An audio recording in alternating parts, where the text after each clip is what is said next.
Àngels Miralda, the curator of this exhibition. It's titled Marine Lover, Snakes and Metal. This is the second part of an exhibition that previously took place at Sally's Fault in Amsterdam with two artists, Kritzman and Violeta Paez and Armando. Both of them were in residency at Sally's Fault in July and August of 2022, and the duo exhibition led to this larger manifestation. The previous one was called Wax and Water, which gives an indication that we're thinking about material shifting from solids to liquids, and how these material shifts are present in the creation of an artwork.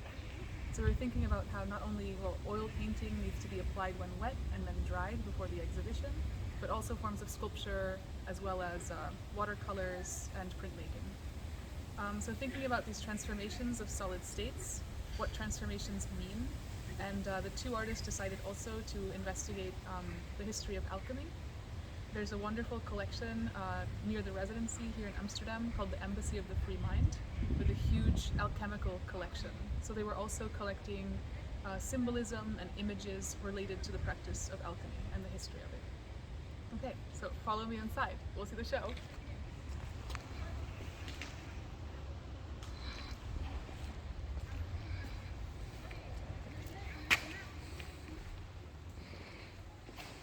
So this central room contains works from Kritzman as well as Violeta, Paez, and Armando. And also it points back to the previous exhibition with two works that were also in that edition. The first is this one, a slight sign by Violeta, Paez, and Armando. And in it, it's the only wax piece remaining in this show. So you can see her expert hand in carving the wax, which there is done by hand, but also this material of the chain that these two materials often combine in her work. So I would say it's very indicative of her practice.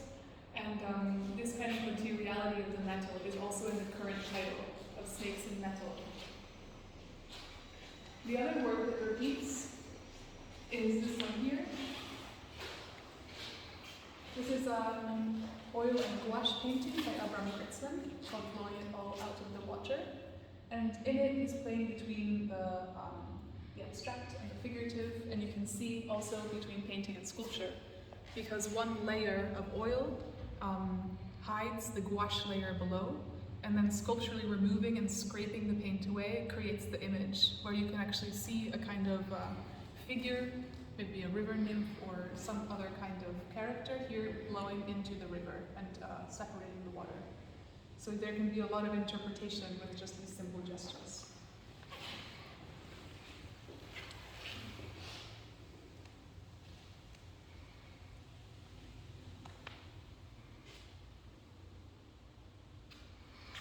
There's another painting from this series here as well, which goes a bit more abstract, but this one also has different sculptural qualities, for instance with the mounds of the paint rising here, as well as this slight visibility of the canvas behind. Or not the canvas, sorry, the stretcher. And from these works that were done in the summer, we also included a new process in this exhibition, which is bronze casting. So we're very excited to have this work, for instance, which was actually made in wax by Kritzman. Together with Violeta, Paez, they developed a method of painting with wax. So the wax is melted, but at a very low temperature, that allows it just enough time to be applied before drying. And you can see actually in the bronze that it has kept all the individual paintbrush strokes in the surface, which is very exciting. We weren't sure if this would occur, but it's super precise. This method is also called the lost wax method. So for us, it really points to how artwork and alchemy share this transformation of materials. And if the question of alchemy is how do we make one material turn into a more valuable material, then in this instance, it's a good example of how art and sculpture can do that and contain elements of, well, you can say that. The surface is also painted with a patina, and this was also kind of very interesting chemical process for Kritzman, in which together in a foundry, we tried to investigate how this sculpture could then have this added layer of painting, which you can see actually much better in the bronze pieces here.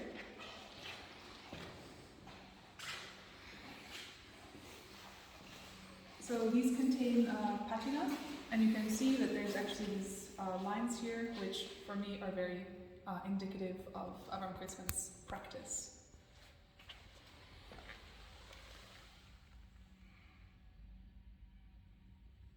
These works are also a good segue into this wing of the exhibition, which for me is very much about landscape and water, and the power of water in sculpting landscape. These bands I imagine as a kind of way of sorting water, so you can kind of imagine the waterfall, like water falling through one into the smaller one and being canalized. So one of the inspirations for this exhibition was, of course, here in Amsterdam, water is a very present material, and the whole city is full of it and defined by it. So when artists come to a residency, I think that's something that's quite interesting to see, this strange landscape. And in this section, we have two artists. First one is here, Müge Yilmaz. She's an artist working here in Amsterdam for many years already, a previous resident at the Rijksacademy. And this work was actually made in 2014, while she was a resident there. I think that for me, it speaks very much about very current discussions of water and landscape, which at the time were not as popular. So it's striking that it's from 2014. And what she's doing is making a miniature landscape. So you see the carved out area of the lake with different forms of epoxy inside, as well as here, and a very clear serrated mountainous edge in that wood. And here what she did is to substitute water with aluminium and to experiment how the power of force, energy, gravity can carve into this wood like a kind of an analogy to a landscape and maybe the force and pressure of a waterfall. So in here she poured the aluminium, still liquid, and it excavates and creates these waterfalls off of the wood, which is hand-carved. Another very interesting thing is the choice of the material wood, because for Müge, this is actually a historical archive of water, because the tree rings react to each year of rainfall, and they're thicker or thinner based on the amount of rain. So historians really use this to have a very good view of climate history.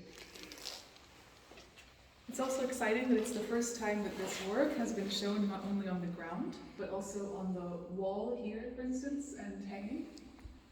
And so this was also a way to bring it off the ground and to play with scale, because with this one, a stalactite, for instance, in a stalactite way, communicating with the floor, brings us back to our own level. So into a kind of human scale and then into this kind of macro scale, if we think about it as a miniature landscape. There's a very fun play of images with this waterfall here, and then the photograph next to it by Ulay. So Ulay is, I think, quite an iconic Amsterdam artist, or at least he was working here in Amsterdam for many years. And this is a lesser known project of his called In Patagonia. Together with his son, he trekked over 6,000 kilometers through these landscapes in Argentina, which sometimes are referred to as the end of the world. So he was looking for images of water, and I think it's really amazing how he's able to capture, for instance, in that one, the glacier, which is water in its solid form. And in this image, just with one image, 3 different states of matter, all water, right? So the solid in the glacier, liquid in the waterfall, and vapor in the cloud. So when we think about water and liquidity, it's also important to remember that it's relative, and maybe we think of water as liquid because it's liquid when it's at a human temperature. So this is also related to scale.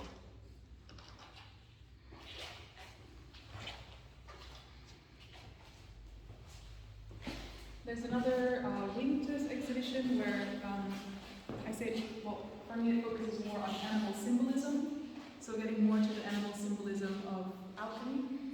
And it's, I was very happy to get one super important work for this, which is Marlene Dumas, Woman Giving Birth to a Snake. This is a watercolor from 1989, which you can see here. For me, when I saw this image, I saw that it fit perfectly well with the themes that we were discussing in relation to this exhibition, from the title Marine Lover, which is a homage to the same text by Lucy Irigaray and her feminist philosophy, as well as to the serpent, which of course is a very powerful animal symbol, both in mythology as well as religion. And the serpent's a symbol for fertility, but also for transformations because of the molting of the skin. So yeah, it's super nice also the watercolor itself and how the way that Marlene Dumas uses the watercolor, which is very free, it gives agency to the water, but at the same time there's this this knowledge of the medium, this knowledge of the water that actually gives it a lot of control. So I think that's a very special work to have here, and again, an artist that's been working in Amsterdam for a very long time, and I would say is an international reference for watercolor. So here you can see that Violeta Paez Armando is one of the original artists in the residency, also works with snakes, so this is actually a snake skin, and the piece is called Molting. I made the visual connection also like in the other wing of this snake that anonymizes the face of the woman and emerges with this snake head with these spidery legs of this creature that is also kind of faceless and focused on body. So Violeta Paez Armando, she works a lot with body horror and also monstrosity, specifically with the female monster. And what's interesting about this one is that she's gotten this is silicon poured onto a mold that gives it the appearance of the snakeskin. She spoke to me about the process of actually removing the silicon from the mold, and how in this process it's really this stretching and ripping at some points. So these small holes or imperfections are actually similar to what a snakeskin has after it's molten from the snake. I also really like that it's typical in her work to have a duo or a family. So this is molting, and on the wall here we have molting baby. So that's a really nice work in which you can see also these metallic claws emerging out of the silicon.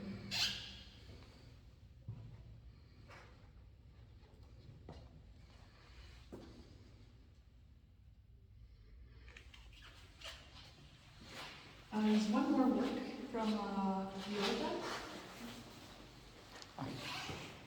which is this one here. So this is another bronze work.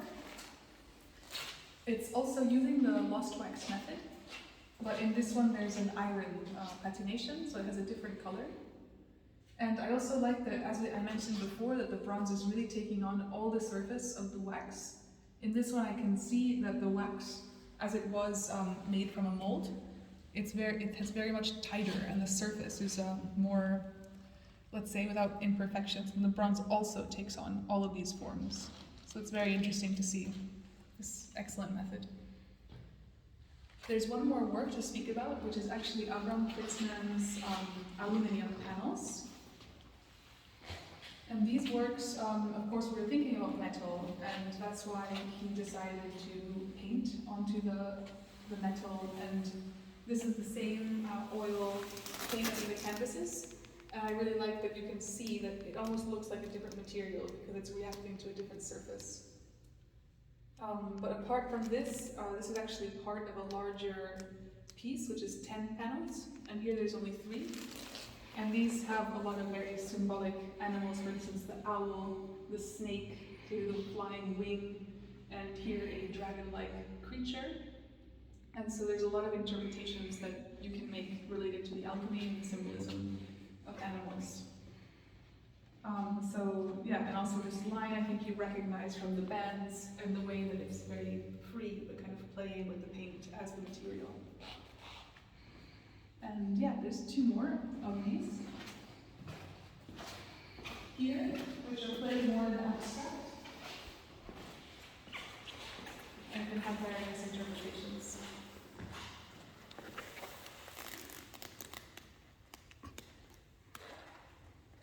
So yeah, overall this has been a very fun exhibition to work with and to put together. I think also because there's two kind of parts of the exhibition, so I've been able to see it grow from one to the other, to use that division in a narrative way, that I think has been very nice for me also as a curator to learn from this method, as well as for the artists, because well, it would have been sad if there wasn't a second part.